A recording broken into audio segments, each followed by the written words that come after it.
Bonjour, c'est Omar Tourseti, je suis expert comptable.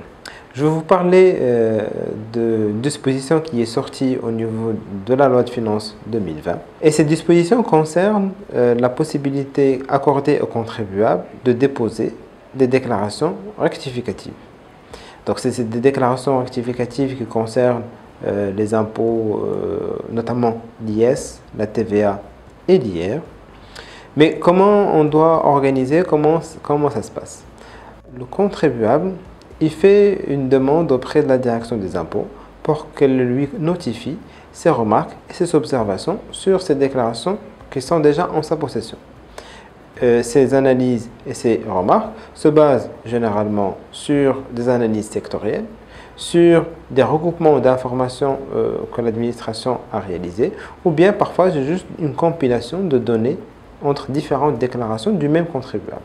Donc, une fois qu'on reçoit ces remarques et ces observations, on procède à l'analyse de ces remarques et on établit une déclaration rectificative.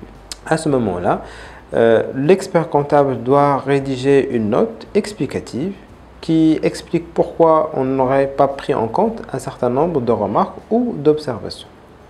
Et tout ça doit se faire au plus tard le 15 décembre 2020 avec le paiement des droits complémentaires correspondants. C'est quoi l'avantage de cette disposition ou de ce process? Bon, l'avantage, premièrement, c'est que ça permet aux contribuables d'avoir des déclarations qui sont plutôt justes. Deuxièmement, c'est aussi, il va être exonéré du paiement des pénalités et des droits complémentaires relatifs à ces déclarations. Et puis, surtout, il va être exempté des contrôles fiscaux au titre de ces exercices concernés. Comment on peut vous aider?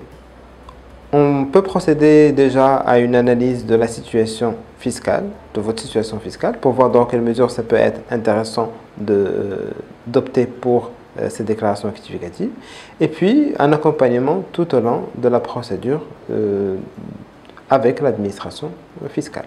Merci. Et je reste à votre disposition.